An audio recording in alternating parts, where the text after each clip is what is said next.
ពុកម៉ែបងប្អូនឥឡូវយើងទឹកគ្រឿងបែបខ្មែរឥឡូវបានរួចរាល់ហើយយើងនឹងធ្វើការភ្លក់ដើម្បីចង់ដឹងថាតើរសជាតិរបស់វាឈ្ងុយឆ្ងាញ់ប៉ុណ្ណាណាឥឡូវខ្ញុំនឹងធ្វើការភ្លក់ចំនួនអ្នកទាំងអស់គ្នាអញ្ចឹងដំបូងគឺខ្ញុំចង់បានប្រភេទជាស្ដៅនេះជើងកុំភ្លេចជាមួយនឹងស្ដៅ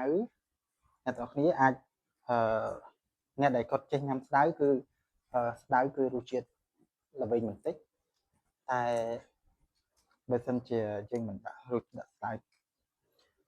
ឡូវខ្ញុំនឹងធ្វើការញ៉ាំស្ដៅដើម្បីអូខេបងប្អូនខ្ញុំសាកហើយណាសាកជាមួយខ្ញុំទាំងអស់គ្នាអូខេអាចដាក់ម្ទេសមកគាត់មក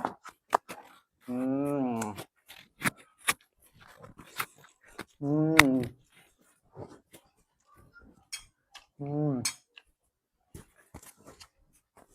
ឿបងប្អូននេះនង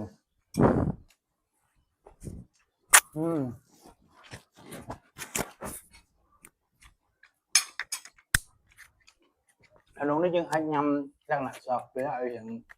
ănតិចទៅបើអ្នកនរគ្នាអាចចូលចិត្តសបកក៏ទេអាចចិត្តសបកវាឲ្យចាំស្គាល់តែសម្រាប់ខ្ញុំចូលចិត្តដោយសារតែខ្ញុំគិតថាសបកវាមានប្រយោជន៍ណាស់សុខភាព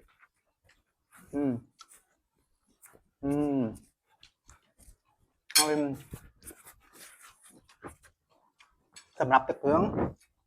ខ្វះអត់បានទេជាមួយនឹងត្រយងចេកខ្ញុំថានេះគឺជាបន្លែដែលសំខាន់បំផុតហើយអ្នកខ្លះទៀតក៏គាត់ចេះញ៉ាំ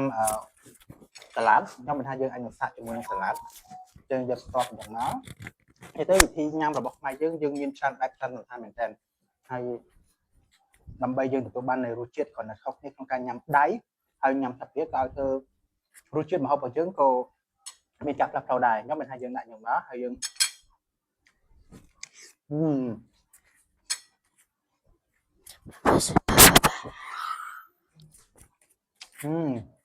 គឺស្ងោកមិនផងដើម្បីទៅផ្កាស្ដៅផ្កាខ្ញុំគាត់ផ្កាស្នោព្រោះយើងអាចញ៉ាំជាមួយនឹងទឹកជ្រលក់ទឹកគឺរបស់យើងបានល្អដែរខ្ញុំមិនថាផ្កាស្ដៅយើងអាចលេងទៅស្អាតបែបបើធ្វើដូចនេះមកអាចជ្រលក់ជាមួយនឹងទឹកជ្រលក់របស់យើងហើយយើងញ៉ាំតែម្ដង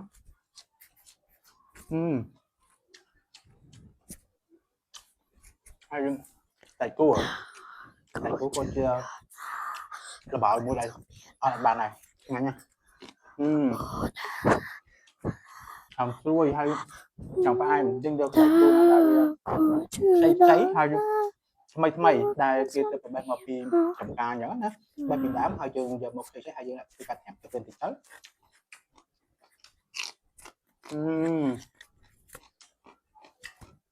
មកផ្លែឆ្ងាញ់bây giờទឹកគ្រឿ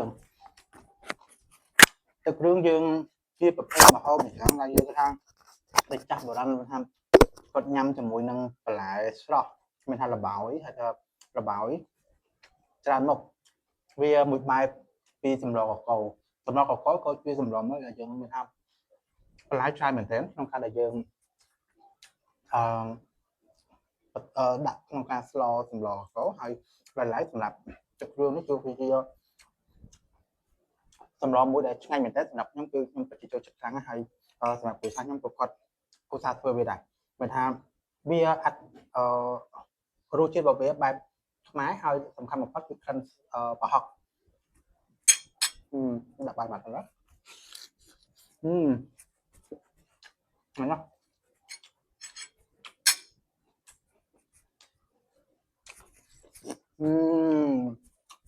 នងនេះយើងធ្វើយកនងខ្ចីហើយវាមានរសជាតិផ្ដល់នៅរសជាតិផ្អែមខាំជាមួយគឺណាស់មែនតើ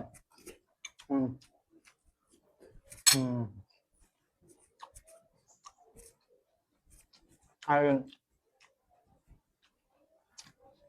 វាគឺពពាយបងប្អូនណាខ្លះដែលអត់ស្គាល់ពពាយ នេះគឺប្រភេទគឺជាប្រភេទផ្លែម្យ៉ាងដែរក៏សំខាន់ដែរមិនថាវាឆ្ងាញ់មែនតើសម្រាប់យើងញ៉ាំមួយទឹកគ្រឿង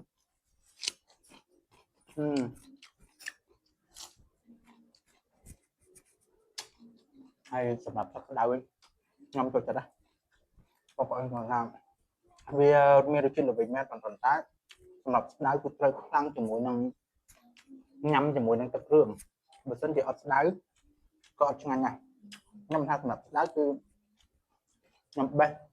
មកតែអញ្ចឹងហើយតបញ៉ាំជាមួយបាយតែម្ដងល្វីងតែឆ្ងាញ់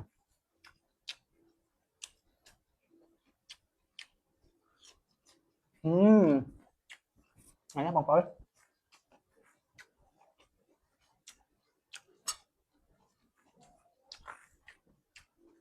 ថ្ងៃនេះមកដល់ថ្ងៃសៅរ៍អត់ទៅណាទេហើយជើងធ្វើទៅជើងញ៉ាំជុំគ្នាលក្ខណៈគ្រួសារយើងក៏បានជួបជុំវាគឺជាវាឆ្ងាញ់មែនតើចង់ថាជាប្រភេទម្ហូបដែលអញនិយាយបានថាសាមញ្ញក៏ប៉ុន្តែសម្រាប់រសជាតិគឺបើយើងញ៉ាំរាល់ថ្ងៃក៏អត់តលាន់ដែរមិនថាយើងញ៉ាំជាប្រចាំញ៉ាំច្រើនដងព្រោះយើងអត់មានអារម្មណ៍ថាតលាន់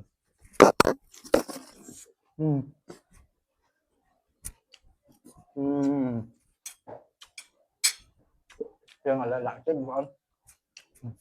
តែទៅគាត់ថាឆ្ងាញ់ដល់ថាពេលនៅងហ្នឹង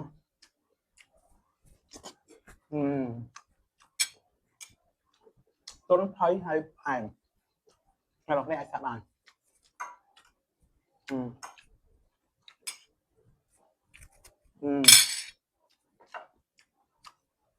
ហើយបើសិនជាបងប្អូន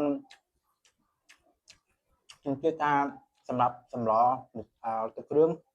មួយមុខនេះមិនថាតែខ្ញុំទេសូម្បីតែអ្នកនរគ្នាបងប្អូនក៏ទទួលស្គាល់ថារសជាតិរបស់វាពិតជាឆ្ងាញ់ហើយ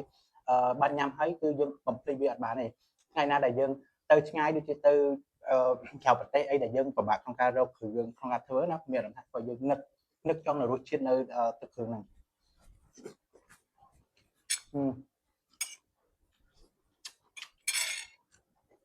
ខ្ញុំស្អែកមួយម៉ាត់ទៀតទៅបងប្អូនអើយព្រោះខ្ញុំឃើញស្រួយស្អាតល្អមែនតើហើយមានថាឡើងខ្ចីហើយពេលដែលយើងញ៉ាំទៅមានថាឡើងទន់ហើយសម្រាប់រសជាតិវិញ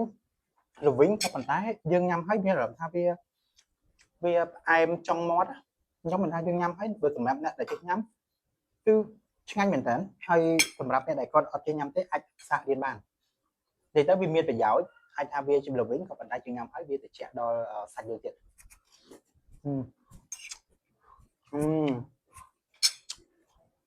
អូខេខ្ញុំសុំមកនេះមួយម៉ាត់ទៀតចំដៃទេបងប្អូន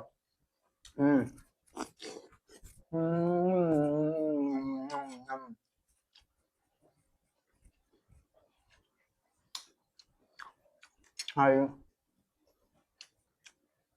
និយាយទៅវារសជាតិនេះពិតជាបើញ៉ាំអាចារ្យហ្នឹងញ៉ាំអស់ដែរខ្ញុំថាទៅមួយម៉ាត់ទៀតបងប្អូននេះម៉ាត់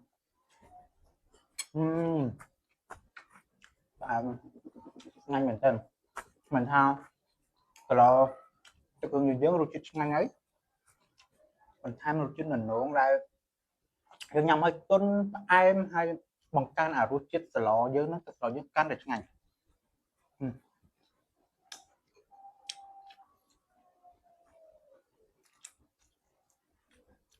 តាមថាឆ្ងាញ់ខ្លាំងណាស់បងប្អូនអើយដូចគេថាស្ល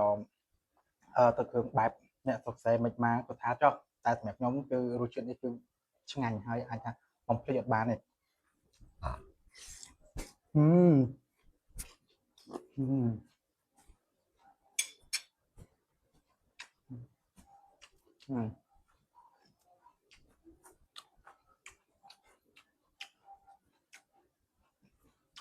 ខ្លាំង